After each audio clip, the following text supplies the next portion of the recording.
జై శ్రీమన్నారాయణ. అందరికీ నమస్కారం. ఈరోజు తిరుప్పావై 9వ పాసురం గురించి మనం తెలుసుకుందాము. మరి ఇప్పటి వరకు కూడా 6వ పాసురం నుంచి మనం ప్రతి ఒక్క పాసురంలో ఒక్కొక్క గోపికను నిద్రలేపటం జరుగుతూ ఉంది.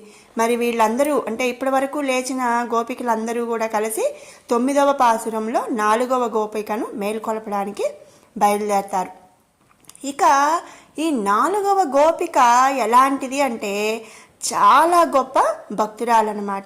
వీళ్ళందరూ కలిసి ఆ కృష్ణుడి దర్శనానికి బయలుదేరితే ఈమె మాత్రం శ్రీకృష్ణుడేమో ఈ 4వ గోపిక చుట్టూ తిరుగుతున్నాడు. చూడండి, ఈ గోపిక శ్రీకృష్ణ ప్రేమని ఎంత పొందిందో. ఆత్మన్యే వాత్మనా తుష్ట. మరి ఆ పరమాత్మ అందే వారి మనస్సు ఎప్పుడూ తలుస్తూ ఉంటుందన్నమాట. ఈ అవస్థను వశీకరావస్థ అని చెప్పి అంటారు. ఇది చాలా గొప్ప స్థితి. దీనిలో అంటే ఈ స్థితిలో ఉన్న యోగి సర్వభోగాలు అనుభవిస్తూ ఉంటాడు. ఈరోజు ఈ గోపిక ఆ స్థితిలోనే ఉందన్నమాట. ఇక మొదటి 2 పాసురాల్లో శ్రవణం అంటే వినటం గురించి చెప్పబడింది. తర్వాత పాసురాల్లో మననం అంటే తలుచుకోవటం గురించి చెప్పబడింది.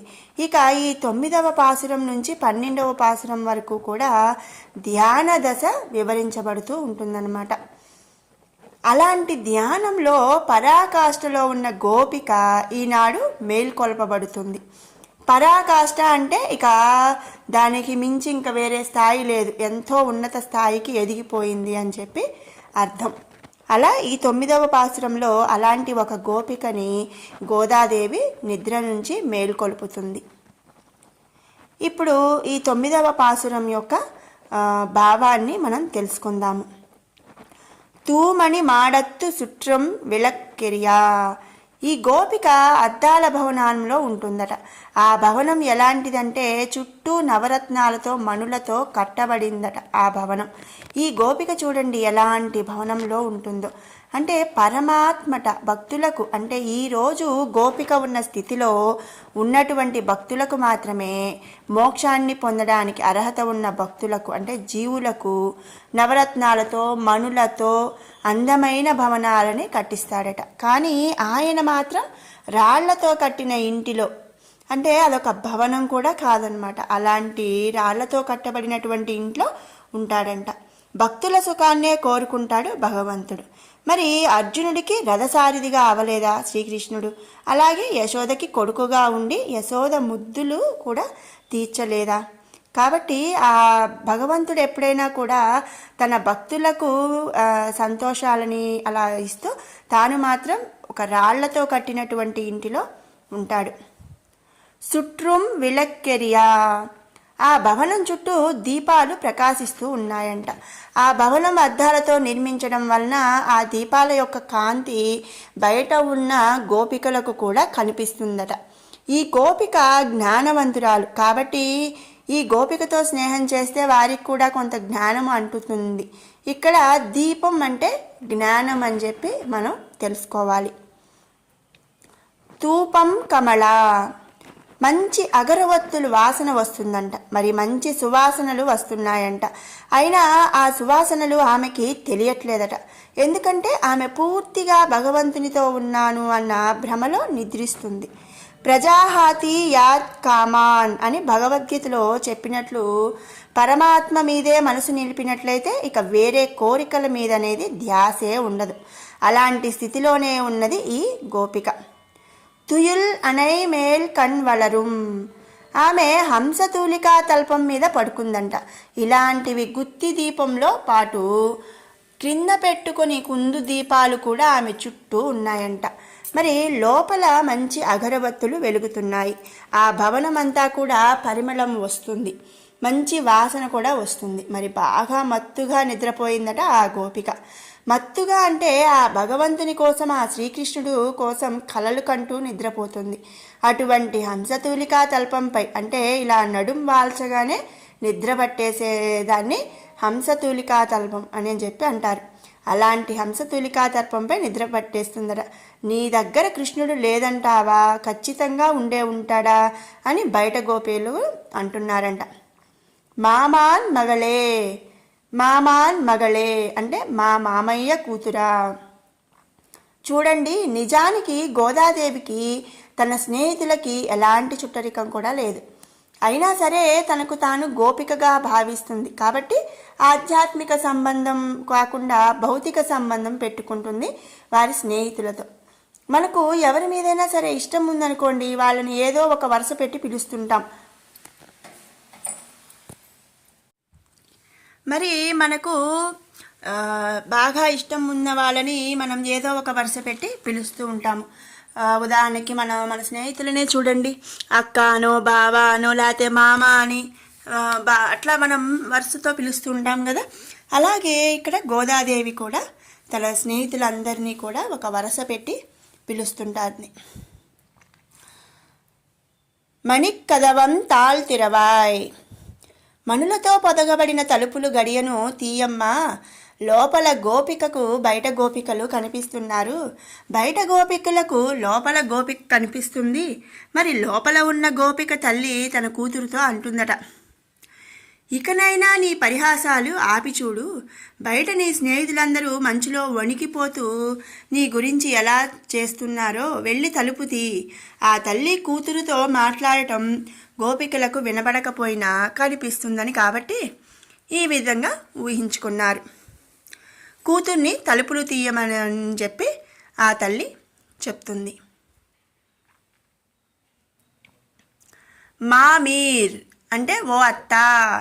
చూసారా ఇక్కడ ఎలా అయితే స్నేహితులను వరుసతో మాట్లాడుతుందో, మరి అలాగే వారి తల్లిదండ్రుల్ని కూడా ఒక వరుసతో గోదాదేవి సంబోధిస్తుంది. అవలై ఎలుప్పీరో, నువ్వైనా లేపవమ్మ నీ కూతుర్ని. చూసారా, కోపంతో వరుస మర్చిపోయారు నీ కూతుర్ని అన్నారు. మనం కూడా కోపంలో వరుసలు మర్చిపోతూ ఉంటాం. ఇలాంటి వరుసలు కోపంలో ఉన్నప్పుడు మన కుటుంబాల్లో కూడా జరుగుతూ ఉంటాయి. తల్లికి కూతురికి మీద కోపం వచ్చిందనుకోండి, అప్పుడు భర్తను చూసి చూడండి మీ కూతురు ఎలా తయారైందో అంటుంది భర్తతో. భర్తకే కూతురు అయినట్టు తన కూతురు కానట్టు మీ కూతురు మీ కోడలు అట్లా అంటే మీ అని చెప్పి మనం సంబోధిస్తూ ఉంటాం. అలాగే ఇక్కడ కూడా మరి జరిగిందనమాట. ఉన్ మగల్తాన్ ఊమయ్యో అండిచెవిడో, నీ కూతురు ఏమైనా మూగదా లేక చెవిటిదా? అవునులే, భగవంతునితో సంబంధం పెట్టుకుంది కదా, ఇక మా మాటలేం వినపడతాయి. ఆనందంలో ఇంతసేపు కృష్ణుడితో ఉంది కదా, అలసిపోయి పడుకుందా అని చెప్పి చెప్తున్నారు. ఏమ పెరుందియుల్, ఈమెను ఎవరూ లేపకుండా కాపలా ఉంచారా మనుషుల్ని అని చెప్పి కూడా అంటున్నారనమాట. మందిర పట్టాలో, లేకపోతే ఎవరైనా మంత్రం వేశారా లేవకుండా? అంత ముద్దుగా నిద్రపోతుందేమిటి, పిలిచినా లేవట్లేదు అని చెప్పి గోదాదేవి గోపికలు అంటున్నారు. మా మాయన్, మహామాయావిని మాయదారి కృష్ణుడిని, మాధవుడు అంటే లక్ష్మీదేవి భర్త, వైకుందన్ ఆ వైకుంఠవాసిని, ఎండ్రెండ్రు నామం పవన్ నవిండ్రు, ఎన్నో నామాలు చదువుతూ వస్తున్నాం కదా, నామ సంకీర్తనం చేస్తూ వస్తున్నాం కదా, అయినా నీకు ఆ నామ సంకీర్తనం కూడా వినబడలేదా? లేపవమ్మ. అప్పుడు ఆ గోపిక లేచి వీరితో పాటు పాటలు పాడుకుంటూ బయలుదేరుతుంది అని చెప్పి గోదా ఇంకా గోపికలు మరొక గోపికను నిద్రలేపుతూ చెప్తున్నారనమాట. ఏలో రెంబావాయ్. ఇక్కడ ఇంకొక విషయం చెప్పుకోవాలి. ఏంటంటే ఈ గోపిక కృష్ణుడు భక్తురాలు అనుకున్నాం కదా, ఈమె స్థిత ప్రజ్ఞరాలు కూడా. మరి స్థిత ప్రజ్ఞరాలు అంటే మనకి భగవద్గీతలో శ్రీకృష్ణుడు చెప్తాడు 2వ అధ్యాయంలో 55వ శ్లోకంలో. శ్రీ భగవాన్ ఉవాచ, ప్రజాహాతి యదా కామాన్ సర్వాన్ పార్థ మనోగతాన్ ఆత్మన్యేవాత్మనా తుష్టః స్థిత ప్రజ్ఞస్త దోచ్యతే. అంటే అర్థం ఏంటంటే, అర్జున, ఎవరైతే మనసులో ఉన్న సమస్తమైన కోరికలను పూర్తిగా వదిలేసి ఆ మనసును ఆత్మ పరమాత్మలందే నిలిపి సంతృప్తి చెందుతారో వారిని స్థితప్రజ్ఞులు అంటారు. ఈ గోపిక ఆ కోవకు చెందిందనమాట. ఆమె నిద్రలో కూడా భగవంతుణ్ణే ధ్యానం చేస్తుంది. అందుచేత ఆమెకి ఈ బయట గోపికలు పిలిచే పిలుపు వినబడట్లేదు. వినబడలేకపోతే ఇంకా సమాధానం ఏం చెప్తుంది, ఏం మాట్లాడుతుంది? మరి లోపల దీపాలు వెలుగుతున్నాయి అనుకున్నాం. దీపము అంటే ఇక్కడ జ్ఞానము వంటిది అనమాట. ఇక ఊదొత్తుల వాసన అనుష్ఠానం లాంటిది. ఈ రెండు ఉన్నవారికి భగవద్ అనుగ్రహం అనేది లభిస్తుంది. మరొకటి ఏంటి అంటే వైష్ణవ సాంప్రదాయం ప్రకారం నిద్ర లేచినప్పుడు దీపం వెలిగించి తలుపులు తీయాలి. మరి ఇక్కడ ఈ గోపిక ఏం చేసిందంటే ఖచ్చితంగా శ్రీకృష్ణుడు తన దగ్గరికి వస్తాడు అనే నమ్మకంతో, ఆ భగవంతుడు వస్తాడనే నమ్మకంతో ముందుగానే ఇల్లంతా కూడా దీపాలు వెలిగించి ఆమె ఉందన్నమాట. ఈ గోపికని భక్తిసారులు అనే ఆళ్వార్తో పోల్చారట. మరి మనం ఇంతకుముందు పాసనంలో కూడా చెప్పుకున్నాము ఏంటంటే ఈ 10 మంది గోపికలను నిద్రలేపటము అంటే 10 మంది ఆళ్వారులను మరి చెప్పటం, ఆళ్వార్ల గురించి చెప్పటం అని చెప్పి మనం అనుకున్నాము. అలా ఈ పాసురంలో భక్తిసారుడు అనే ఆళ్వార్నుతో పోల్చారనమాట. భక్తిసారుడు మహాజ్ఞాని, సిద్ధపురుషుడు, స్థితప్రజ్ఞుడు కూడా. వారికి అష్టసిద్ధులు తెలుసంట. అయినా సరే ఆయన అవి ప్రదర్శించడానికి ఏమాత్రం కూడా ఇష్టపడరు. అలాంటి వాళ్ళకి గర్వం మరి ఎందుకుంటుందండి? అస్సలు ఉండదు. ఒకసారి పార్వతీ పరమేశ్వరులు ఆయన భక్తిని పరీక్షిద్దామని వచ్చారంట. భక్తిసారుణ్ణి ఏదైనా వరం కోరుకోమన్నారంట. అప్పుడు ఆయన ఇలా చెప్పాడంట, శ్రీమన్నారాయణుడిని కైంకర్యం కావాలి అని చెప్పి అన్నాడంట. అంతకంటే ఇంకేం అక్కర్లేదు అని చెప్పి చెప్పారంట. అప్పుడు పరమేశ్వరుడు ఇంకేదైనా వరం కోరుకోమని అడిగారట. ఆ సమయంలో భక్తిసారుడు తన ఇంట్లో ఉన్న చిరిగిపోయిన పాత బొంతని కుడదామని కూర్చున్నారట.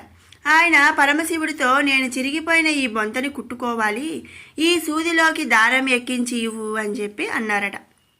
చూడండి మరి భగవంతుడు ప్రత్యక్షమైతే ఆయన ఎలాంటి కోరిక కోరుకున్నాడు. గొప్పవాళ్ళు అలాగే ఉంటారు. ఒకసారి భక్తసారుడు అనే ఈ ఆళ్వారు దగ్గరికి ఒక సిద్ధుడు వచ్చి ఒక చిన్న గుళిక లాంటిది ఇచ్చి, ఇది బంగారంగా మారుతుంది, నువ్వు తీసుకో అని చెప్పి అన్నాడట.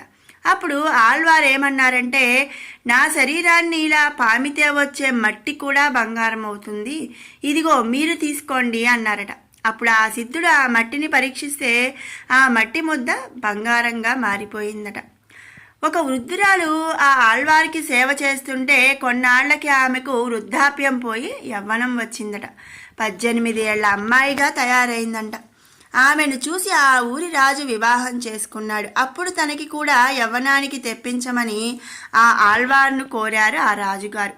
భక్తిసారుడు దానికి తిరస్కరించారట. అప్పుడు ఆ రాజు ఆయన్ని రాజ్య బహిష్కారం చేశారు. మరి భక్తిసారుడు ఆ ఊరు విడిచి వెళ్తుంటే ఆయన నిత్యం సేవించే ఆ ఆలయంలో మూర్తి కూడా ఆయనతో పాటు కదిలి వెళ్ళిపోవడం ప్రారంభించిందట. మరి దాంతో ఆ ఊరి వాళ్ళందరూ కూడా ఆ ఆళ్వారు వెనుక నడుస్తున్నారట. అప్పుడు రాజుకి జ్ఞానోదయం కలిగి ఆళ్వారుల వారిని ప్రార్థించగా ఆయనతో పాటు ఆ దేవతామూర్తి కూడా ఆలయంలో ప్రవేశించారట. ఇదంతా కూడా కంచిలో జరిగింది. ఆళ్వార్లు చెప్పినట్టు చేసిన పెరుమాళ్ళు కనుక ఆయనకు యథోక్తకారి అనే పేరు వచ్చింది. ఇప్పటికీ ఆ ఆలయం కంచిలో ఉంది. అలాగే ఒకసారి భక్తసారుడు కుంభకోణం వెళ్ళి ఆ వీధిలో నడుస్తుంటే ఆ ఆలయంలోని అర్చామూర్తి సారంగపాణి తన భక్తుడైన భక్తిసారుని చూసి పడుకొని ఉన్న ఆయన పైకి లేస్తూ ఉన్నాడట. అప్పుడు ఆ అద్భుతాన్ని చూసిన భక్తులందరూ కూడా ఆ భక్తిసారుణ్ణి, సారంగపాణిని ఇద్దరిని ప్రార్థించారట. ఇలాంటి మహిమలు ఎన్నో ఉన్న భక్తిసారుడు ఏమీ తెలియని వాడిలాగా మౌనంగా ఆ భగవంతుణ్ణి కొలుస్తూ ఉంటారట. మరి ఇదండి ఈ 9వ పాసురం. అలాగే ఈ 9వ పాసురంలో మనం భక్తిసారుడు అనే ఆళ్వారుని పోల్చి ఆయనగా భక్తిసారుడు యొక్క మహిమ ఇవన్నీ కూడా మనం ఈరోజు పాసురంలో తెలుసుకున్నాం. మరి రేపటి వీడియోలో 10వ పాసురం తెలుసుకుందాం. మీకు ఈ వీడియో నచ్చినట్టయితే లైక్ చేయండి, షేర్ చేయండి. అలాగే మరిన్ని అప్డేట్స్ కోసం మన ఛానల్ని సబ్స్క్రైబ్ చేసుకోండి. Thank you.